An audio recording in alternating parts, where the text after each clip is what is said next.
Vous allez entendre des conversations entre deux personnes. Indiquez à quel dessin correspond chaque conversation.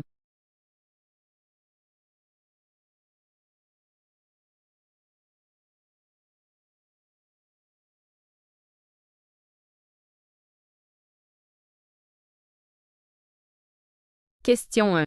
Tu veux qu'on se retrouve à la bibliothèque ou au musée cet après-midi? Plutôt la bibliothèque. J'ai quelques livres à rendre.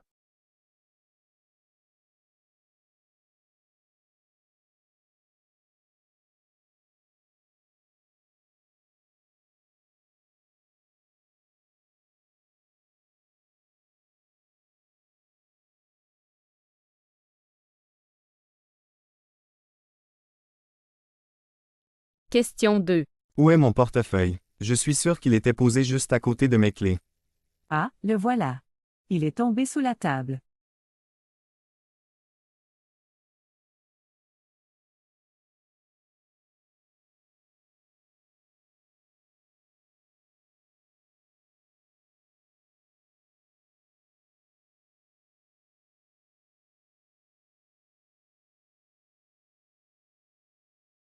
Question 3.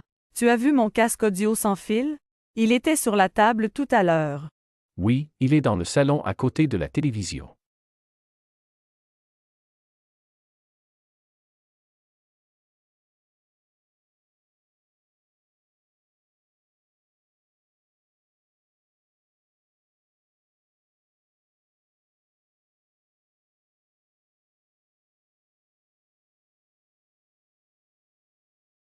Question 4.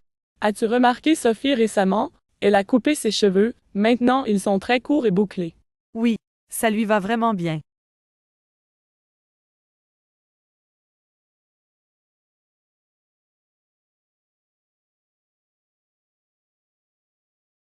Vous allez entendre des annonces diffusées dans un lieu public. Pour chaque annonce, répondez à la question.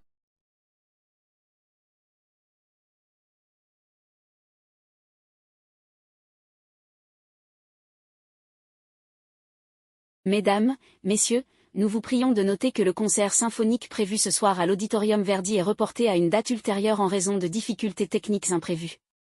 Nous vous invitons à conserver vos billets qui resteront valables pour la nouvelle représentation. Nous vous remercions pour votre compréhension et vous prions d'accepter nos excuses pour ce désagrément.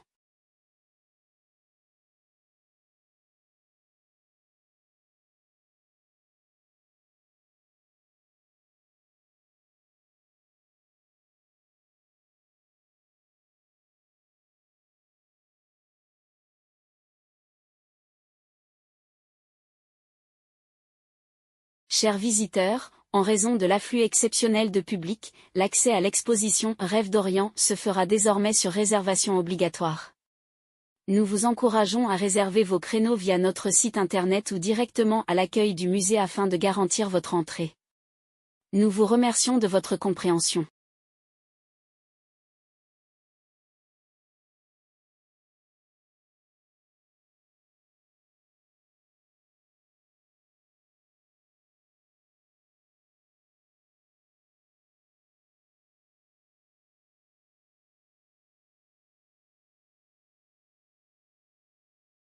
Chers passagers, nous vous informons que la ligne ferroviaire reliant Lyon à Genève sera interrompue le week-end prochain pour des travaux de maintenance sur les voies. Des solutions de remplacement par bus ont été mises en place. Veuillez consulter les horaires alternatifs sur notre site web ou au guichet des gares concernées.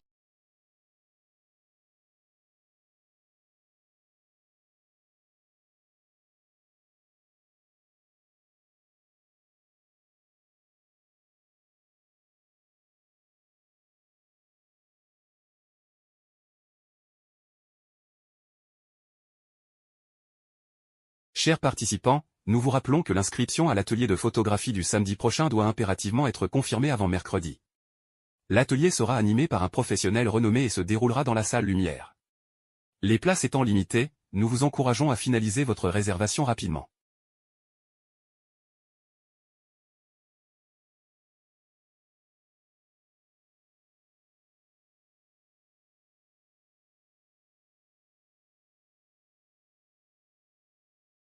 Vous allez entendre des messages sur votre messagerie téléphonique.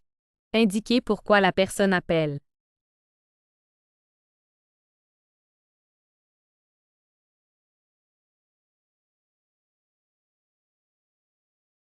Question 1. Bonjour Sophie, c'est Julien. Je voulais te rappeler que demain c'est l'anniversaire de Paul. Je pensais passer lui acheter un cadeau après le travail, mais je ne sais pas trop quoi lui prendre. Tu as des idées? Si tu veux venir avec moi, fais-moi signe. À bientôt.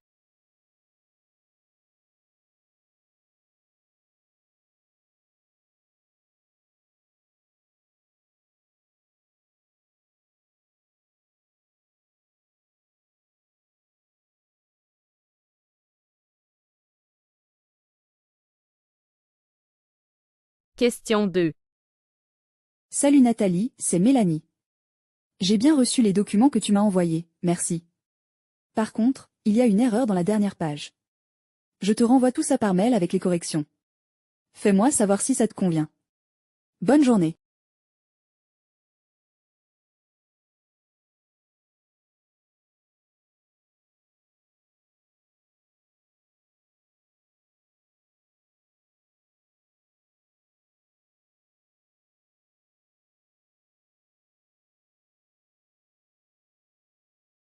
Question 3.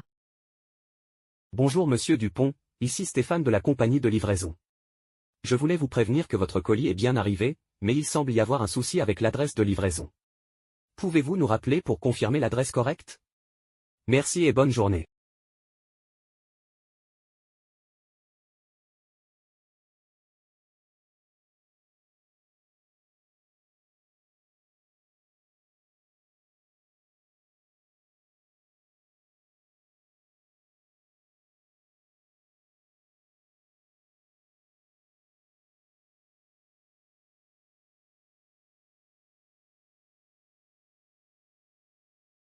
Question 4. Salut Marc, c'est Sarah. J'espère que tout va bien. Dis-moi, est-ce que tu aurais le temps de me donner un coup de main pour déménager ce week-end? J'ai quelques cartons à déplacer, mais je n'y arriverai pas seule. Fais-moi savoir si tu es disponible. Merci beaucoup.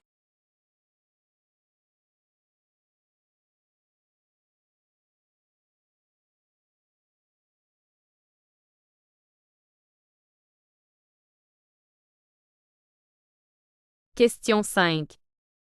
Bonjour Monsieur Lefebvre, ici Claire de la société Environnement Vert.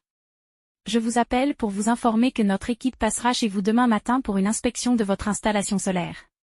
N'hésitez pas à me contacter si vous avez des questions. À bientôt.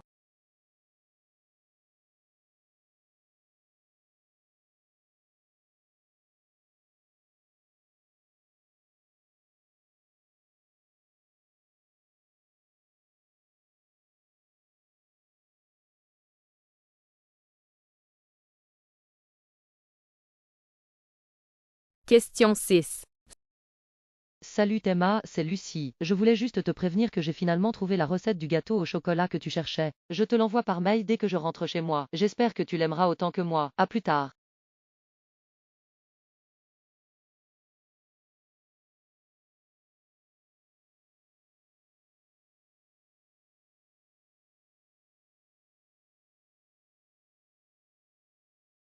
Vous allez entendre 3 personnes répondre à la question suivante. Les impôts sur la fortune sont-ils nécessaires pour une société plus juste? Indiquez si la personne interrogée A. Estime que les impôts sur la fortune sont essentiels pour réduire les inégalités. B. Pense que les impôts sur la fortune découragent l'investissement et l'innovation. C. Considère que les impôts sur la fortune doivent être modérés pour éviter l'évasion fiscale. D. Ne pense pas que les impôts sur la fortune soient nécessaires pour une société juste.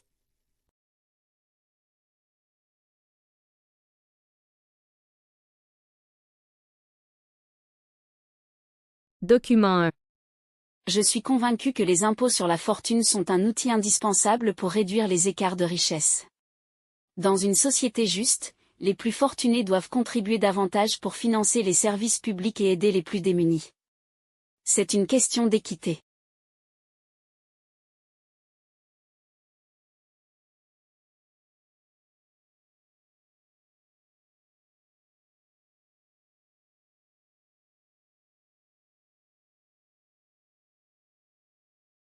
Document 2. Ce genre de taxe a un effet pervers. En taxant trop les plus riches, on finit par les décourager d'investir dans l'économie. L'innovation, les nouvelles entreprises, tout cela dépend de ceux qui ont les moyens de prendre des risques financiers. Taxer trop lourdement la fortune peut donc freiner la croissance et nuire à l'économie.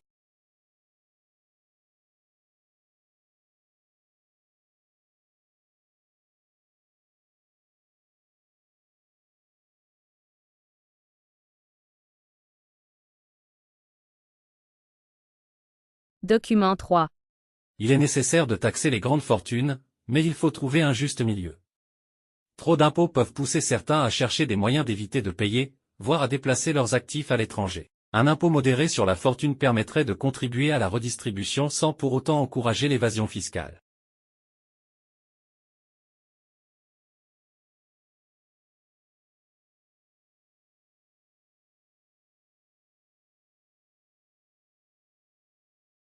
Vous allez entendre 3 personnes répondre à la question suivante.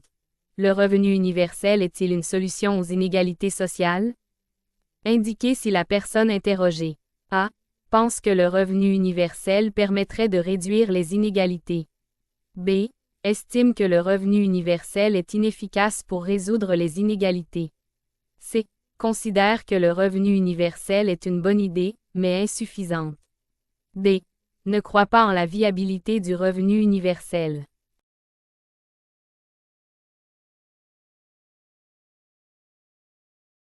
Personne A. Le revenu universel est une idée révolutionnaire. Si tout le monde avait un revenu de base garanti, cela réduirait la pauvreté, permettrait à chacun de vivre dignement et d'avoir accès aux mêmes opportunités. C'est un moyen efficace de réduire les inégalités qui persistent dans notre société.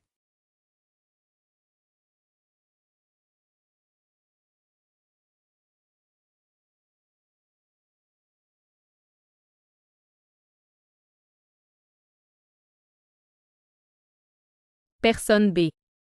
À mon avis, le revenu universel n'est pas la solution miracle.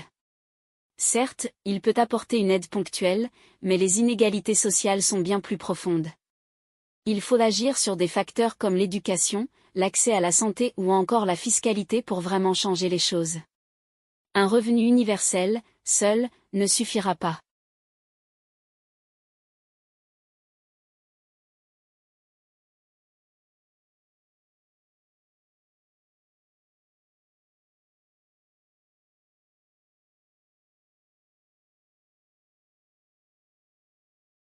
Personne C.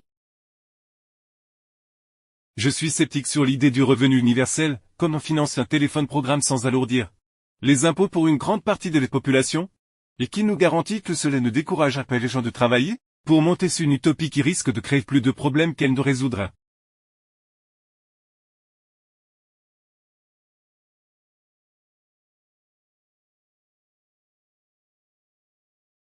Vous allez entendre des émissions de radio. Pour chaque émission, répondez à la question.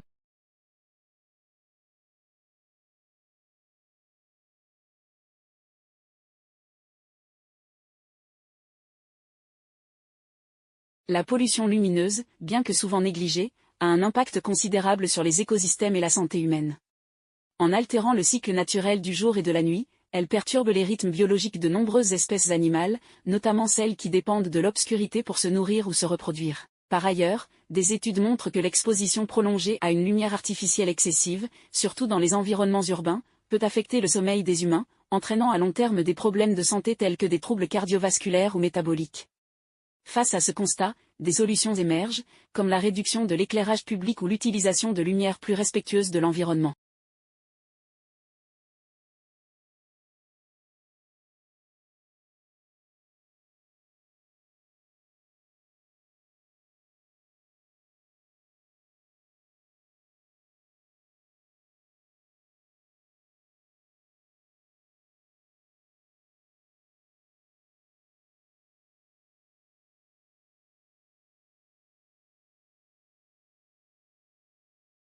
Les véhicules autonomes sont présentés comme une révolution dans le domaine des transports.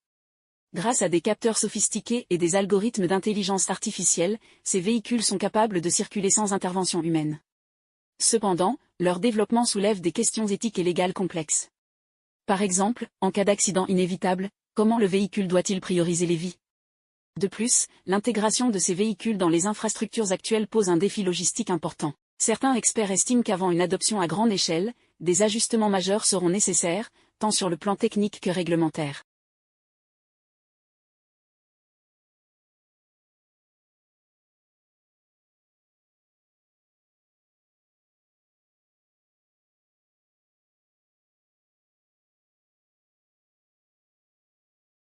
Vous allez entendre un long reportage radio. Répondez aux 2 questions.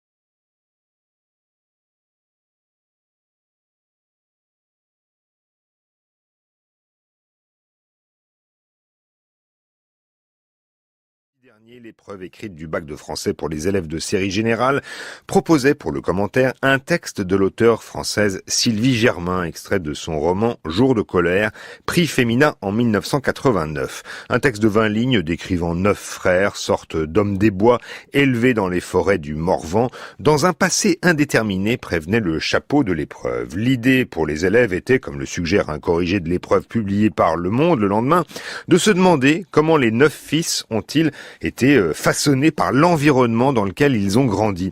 Mais comme l'écrit le Figaro étudiant, l'atmosphère sylvicole de l'extrait, l'opacité de certaines images et le champ lexical de la nature ont, semble-t-il, déstabilisé plus d'un candidat. Dans les heures qui suivirent l'épreuve, Twitter, Instagram, TikTok furent envahi de commentaires incendiaires et remplis d'insultes adressés à l'auteur du texte du bac de français Sylvie Germain. Je vous livre ici les plus légères.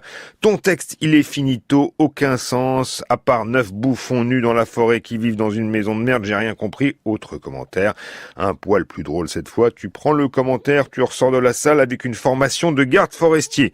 Ou encore, on peut connaître le nom des 9 fils SVP, ça m'avait pas manqué, le livre de la jungle. Les autres commentaires hyper vulgaires, insultants et parfois menaçants, comme une vidéo TikTok vue 100 000 fois et aimée 12 000 fois, ont fait réagir, mais cette fois dans l'autre sens. Les profs ont pris la défense de Sylvie Germain.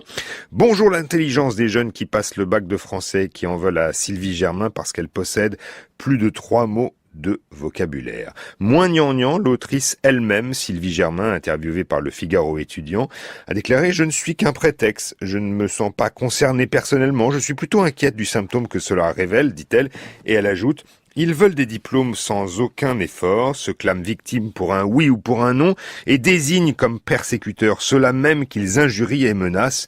Quels adultes vont-ils devenir ?» Bonne question, sans doute, en attendant la réponse, un tweetos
Mesdames et messieurs, merci de nous rejoindre pour un bulletin météo très spécial.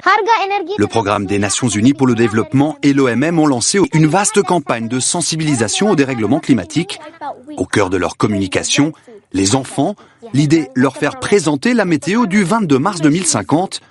L'objectif, attirer l'attention sur la manière dont le changement climatique affectera le temps et la vie des générations futures, tout en assénant quelques messages forts. Du nord au sud, côté climat, rien ne va. Si nous n'écoutons pas les scientifiques, la situation sera bien pire quand je serai grand. Il ne s'agit pas simplement d'un bulletin météo, il en va de notre futur.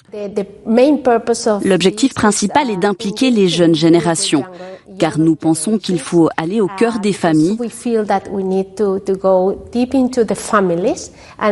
que le moyen d'y parvenir est de passer par leurs enfants et d'impliquer chaque famille dans la discussion sur le changement climatique et sur ce que nous pouvons faire. Bonsoir à tous. Plus proche de chez nous, c'est Martin, 9 ans, qui s'est glissé le temps d'une journée dans la peau du présentateur météo. Et le moins qu'on puisse dire, c'est qu'il fera chaud pour un mois de mars. L'après-midi, il fera assez chaud au Tessin, 30 degrés à Lugano, jusqu'à 28 degrés à Genève, 27 degrés en Valais et même 14 degrés à 2000 mètres, des valeurs au-dessus de la norme. Des prévisions pourtant réalistes fournies directement par les spécialistes de météo suisse. On a pris les projections climatiques pour la Suisse et on a pris les scénarios sans mesure de protection du climat efficace afin de représenter à quoi une journée chaude pour fin mars 2050 pourrait ressembler.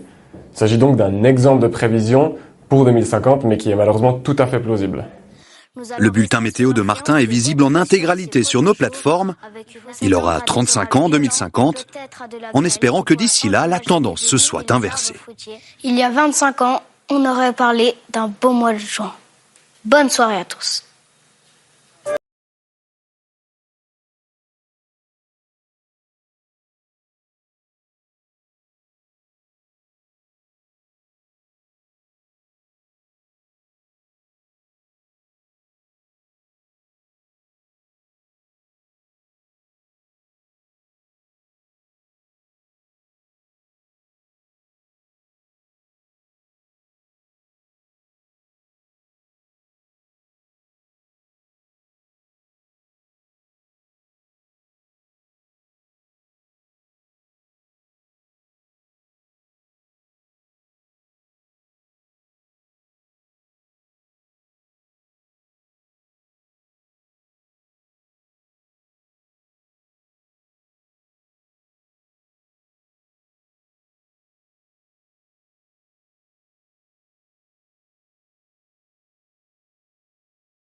Année olympique dans un pays francophone, la France, ce n'est pas arrivé depuis 1976 à Montréal, d'où votre mission, Daniel Zielinski, délégué ministériel à la francophonie auprès du ministère des Sports. Vous y bossez depuis longtemps, mais les premières recommandations arrivent, notamment avec une série de publications, dont celle-ci, Parlez-vous break, puisque la break dance est une nouvelle discipline des JO, mais en disant cela, je fais une énorme erreur et je souscris à l'anglicisme. Il ne faut pas dire breakdance. Alors, non, mais l'intérêt de notre travail que nous avons eu avec la Délégation générale à la langue de France, aux langues de France et à la langue française, qui sont mes petits copains de jeu pour travailler sur ces sujets. On travaille bien sûr avec l'Académie française, avec les fédérations sportives, ce qui est le plus important pour comprendre les gestes. Pour nous, la traduction du mot du sport n'est pas vraiment le plus important. Le plus important pour nous, c'est de traduire les phases du jeu, les mouvements du jeu, qui sont souvent en anglais aussi pour ces sports-là. Parce que, par exemple, quand je regardais les opérations de snowboard aux Jeux de Pékin, je comprenais rien. Tout simplement parce que les journalistes reprenaient les mots en anglais. Et pourquoi ils reprenaient les mots en anglais? Parce qu'ils n'existaient pas en français et qu'il n'y avait pas de définition française. Et donc, j'avais beau regarder les images, je ne comprenais pas ce qu'on me disait. Donc, l'idée, c'est tout simple, c'est de repartir des phases, des gestes, pour que quand nous allons regarder les Jeux Olympiques, quand nous verrons ces épreuves, nous puissions mieux comprendre, que l'ensemble des journalistes francophones et l'ensemble du public francophone puissent comprendre tout simplement les images, parce que les définitions que l'on donnera, les mots que nous donnerons sont des mots plutôt français. Mais break ou breakdance, il n'y a quand même pas beaucoup de différence. Je reviens à la définition de la discipline. Oui, par exemple, on n'a pas non plus traduit surf, on ne va pas traduire football ou handball. Là, l'idée, c'était de dire quand même, si on cherche un mot français, autant chercher un mot qui ressemble, qui soit déjà dans le dictionnaire. Le mot break était dans le dictionnaire, mais pas dans la même acception, pas dans la même définition. Et donc, il était important pour nous de trouver les mots qui se rapprochent le plus possible de la langue française pour que, éventuellement, on puisse passer à la langue française en utilisant ces mots-là plutôt que les mots anglais. Donc,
Pauline Véron, alors vous avez commencé à évoquer démocratie ouverte, dont vous êtes la coprésidente. Je vais citer ce qui a écrit sur votre site, la raison d'être de Démocratie ouverte, cette association. Je cite: Démocratie ouverte œuvre à la transformation démocratique de nos institutions et de nos orientations afin de relever les défis structurants du XXIe siècle. C'est très ambitieux. Ça se traduit comment ? Ça se traduit par un accompagnement des acteurs publics qui veulent faire plus de démocratie participative. Donc nous accompagnons des régions, des villes, des départements qui initient des dispositifs du type budget participatif, convention citoyenne locale ou nouvelle gouvernance, par exemple des villes qui réfléchissent à la façon dont ils peuvent prendre des décisions, à la fois en interne entre élus et agents, mais aussi avec les citoyens. Donc nous expérimentons, nous proposons des nouvelles formes de participation citoyenne parce que nous pensons, et nous travaillons avec de nombreux élus, moi-même j'ai été élue pendant pas mal d'années où j'ai pu mettre en œuvre des dispositifs de participation citoyenne. Nous voyons sur le terrain que quand nous mettons en place des dispositifs de participation citoyenne, à condition qu'ils soient faits en respectant un certain nombre de critères de qualité, j'allais dire, parce que parfois, quand c'est pas très bien fait, ça peut être un peu déceptif, et du coup, ça se retourne un peu contre la démocratie participative. Mais quand c'est bien fait, c'est un allié de la démocratie représentative. Et souvent, et je vous rejoins tout à fait, quand parfois certains parlementaires ont l'impression que la démocratie participative va un petit peu contre la démocratie représentative, alors que pas du tout. Ça fait revenir vers des processus, ça permet aux gens de comprendre comment les décisions sont prises, y participer, y donner son point de vue, être entendu. Jamais nous n'avons rencontré des citoyens qui participaient à ces dispositifs, qui souhaitaient se substituer aux élus qui prennent la décision. Et ils sont nombreux, ces citoyens, à participer justement à vos initiatives. Quand on donne les moyens de le faire... Est-ce qu'il y a des décisions qui aboutissent ? Oui, il y a des décisions qui aboutissent, tout à fait. Par exemple, à travers les budgets participatifs, il y a des votes qui sont faits sur des propositions issues des citoyens et qui sont mis en œuvre par les communes, alors que ce n'est absolument pas proposé par la collectivité. Donc, évidemment, il faut se donner un petit peu les moyens d'aller chercher les gens dans les quartiers, de réfléchir à une certaine méthode pour permettre à tout le monde de participer. Mais si on se donne un peu les moyens et qu'on a une vraie volonté de le faire, alors on fait venir, notamment je pense aux jeunes ou des gens dans les quartiers populaires qui ont encore plus besoin qu'ailleurs que des politiques publiques soient mises en œuvre pour eux et qu'ils savent ce dont ils ont besoin. Dans ce cas-là, ça fonctionne bien.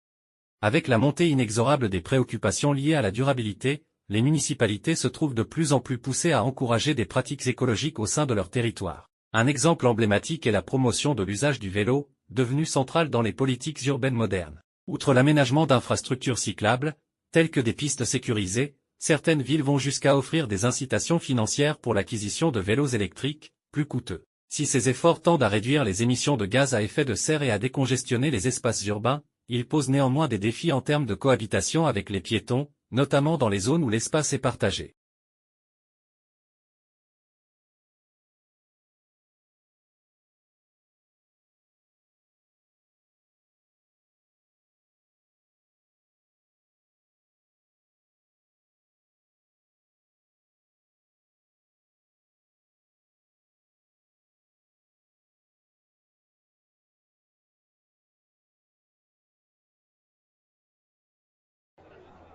Le télétravail, autrefois marginal et souvent perçu comme une modalité exceptionnelle, s'est imposé comme une norme durable dans le monde professionnel post-pandémie. Cette transformation radicale, bien que plébiscitée pour la flexibilité qu'elle offre aux employés, n'est pas sans conséquence sur la dynamique de l'entreprise. En effet, bien que le télétravail ait démontré des effets positifs sur la productivité et le bien-être individuel, il est aussi la source d'un isolement croissant chez certains collaborateurs, réduisant ainsi les interactions spontanées qui favorisaient autrefois la créativité et l'esprit d'équipe.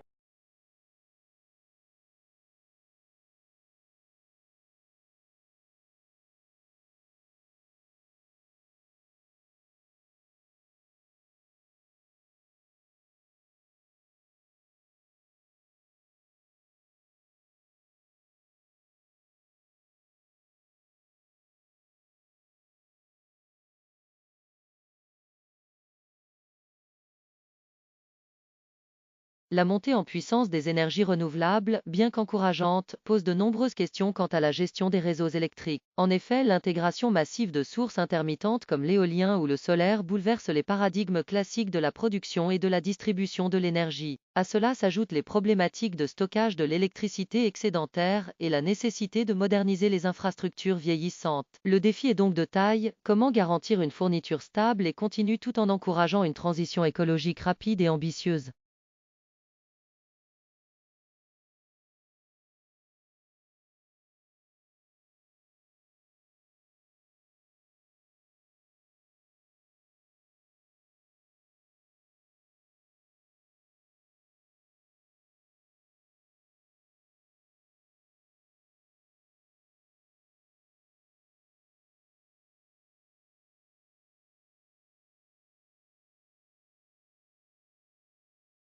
Les transformations sociétales observées au cours des dernières décennies, notamment l'explosion des technologies numériques, ont considérablement remodelé le paysage de l'éducation. L'accès massif à l'information, facilité par Internet, et l'apparition de plateformes éducatives en ligne ont profondément modifié la manière dont les savoirs sont transmis. Si ces outils permettent un apprentissage plus flexible et personnalisé, ils soulèvent aussi des inquiétudes quant à la qualité de l'enseignement, l'accompagnement des élèves, et la fracture numérique qui, pour certains, pourrait exacerber les inégalités existantes.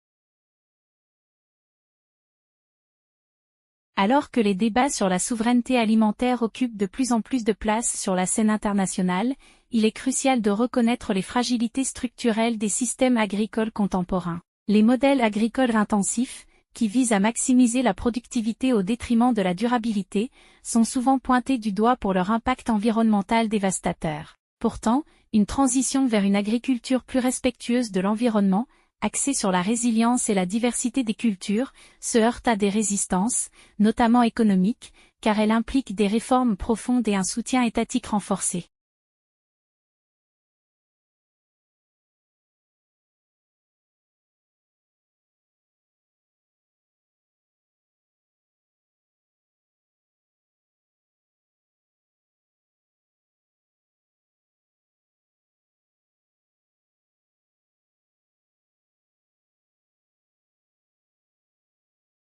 Le dernier long-métrage de Xavier Dolan, bien qu'ambitieux dans son approche visuelle, ne parvient pas tout à fait à transcender ses influences.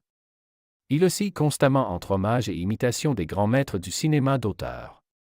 Si la photographie est indéniablement saisissante, capturant avec brio l'intensité émotionnelle des personnages, le scénario, quant à lui, reste superficiel. On peine à s'attacher à ces protagonistes désincarnés, dont les motivations manquent de profondeur. Pourtant, la mise en scène méticuleuse de Dolan et son usage audacieux de la bande sonore témoignent de son indéniable talent.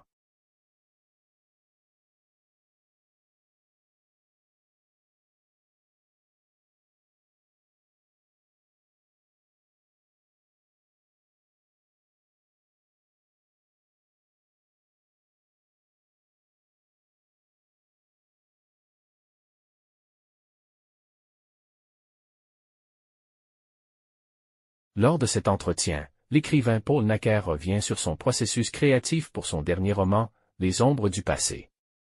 Contrairement à ses précédentes œuvres, marquées par une forte composante autobiographique, ce récit s'aventure sur des terrains plus philosophiques. Necker y interroge le poids du passé et la manière dont les souvenirs façonnent notre identité.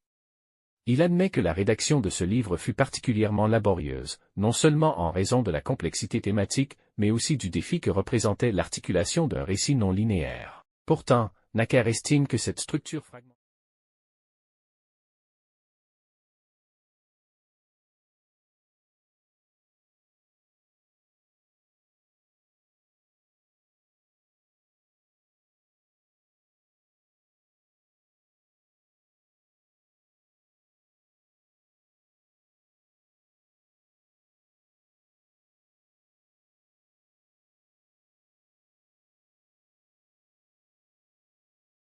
Dans son nouveau one-man show, Rire pour ne pas pleurer, l'humoriste Alain Durand explore avec une ironie mordante les absurdités du quotidien.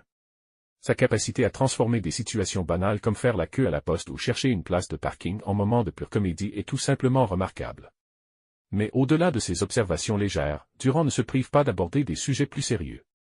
Il parvient à critiquer, avec finesse, la bureaucratie, la politique et même la technologie moderne, tout en gardant un ton délibérément léger. Ce contraste entre des thèmes graves et son humour décalé fait de ce spectacle une réussite incontestable.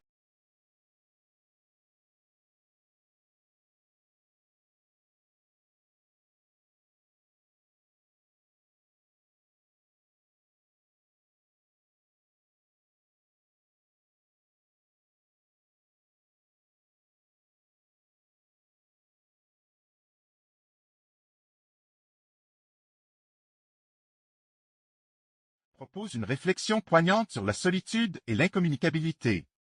Le décor minimaliste, constitué uniquement de quelques chaises et d'un éclairage tamisé, renforce le sentiment de vide et d'isolement des personnages. Si la lenteur du rythme peut désorienter certains spectateurs, elle est nécessaire pour accentuer le malaise que la pièce cherche à susciter. Les performances des acteurs sont d'une justesse remarquable, capturant chaque nuance d'émotion avec une intensité déconcertante. Toutefois, l'abstraction du texte, avec ses longues pauses et ses dialogues fragmentés, pourrait en rebuter plus d'un.